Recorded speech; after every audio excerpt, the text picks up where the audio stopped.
अपघाताच्या ढिगाऱ्याखाली अनेकदा अशी रहस्य दडलेली असतात जी संपूर्ण जगाला विचार करायला भाग पडतात. 12 जून 2025चा तो दिवस कोणाच्याही विस्मरणात जाणार नाही. अहमदाबादहून लंडनला जाण्यासाठी निघालेलं एअर इंडियाचं बोईंग 787 ड्रीमलाइनर उड्डाणानंतर काही मिनिटातच काळाच्या पडद्याआड गेलं.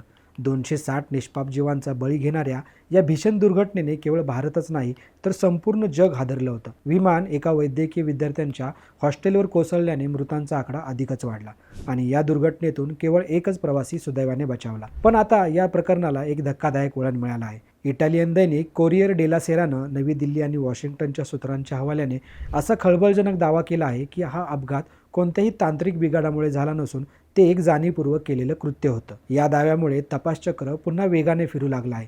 सर्वात खळबळजनक बाब म्हणजे कॉकपिटमधील वैमानिकांच्या संभाषणाचे बाहेर आलेले धागेदोरे.